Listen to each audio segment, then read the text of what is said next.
Hello, this is George Senda, the guy from Pittsburgh. California authorities were warned in 2005 by 3 separate groups of the potential for catastrophic flooding if the spillway at the Oroville Dam collapsed. And yet, state officials said it was unnecessary when they told the federal government that we aren't going to do any upgrades to that spillway, which deteriorated due to a recent storm. And one reason nothing was done is the 3 agencies in Southern California that buy a lot of our water didn't want to spend the hundreds of millions of dollars it would have taken to shore up the spillway. And locally in that area, county and city officials had no emergency plan in case this spillway broke and disaster occurred. And I'll post the photographs of the area that's flooding now, that's already flooded before when they started releasing water, and you can see how deep it is now. Now imagine if this spillway, or God forbid the dam, broke, how much water would flood Oroville and everything downstream and as much as upstream as it could go. Meanwhile, in Southern California, Highway 5 and 4 other freeways were flooded out or hit by mudslides.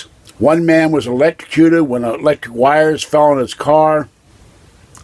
Numerous houses were hit by trees. And an area that had been burned out in a fire, people were told to evacuate. So down there, they're getting the storm of the decade and biggest storm in years. So we have 2 parts of the state being inundated by water, and yet our state officials really do nothing except wait for the next disaster to happen. And the one thing they're not telling you, I looked at the Chico news station, and the weather reporter said in there in small print that this latest storm will put 7 inches of rain in the foothills and up to 10 inches of rain in the mountains. Well, when it goes in the mountains, guess where it flows? Right into Oroville Lake and right into the Sacramento River. And there are pictures of areas of Sacramento being flooded out. They're saying the levees are holding. But if something happens to the Oroville Dam, that goes downriver straight to Sacramento. And in the 1800s, Sacramento was so flooded that boats were being used to navigate in the city streets because the stores were halfway underwater. We could see that again and worse. And there's pictures that I have of the cemetery in Oroville already underwater.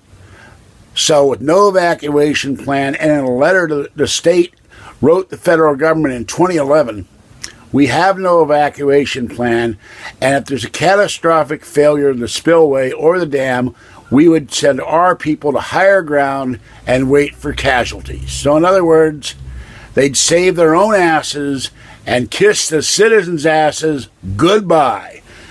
That's what Jerry Brown and state officials give a damn about you. They just want your vote, suckers. So remember that in the next election, you might consider not voting liberal, not voting Democrat, and vote the corrupt Jerry Brown administration out of office, because they're not doing their job. And even the former director of the State Water Resources said, I forget what these 3 agencies told me when they were discussing a catastrophic failure because we weren't shoring up the spillway. And my lieutenant was handling it. I didn't have anything to do with it. So the guy running the whole state water project pulls a Sergeant Schultz. I know nothing!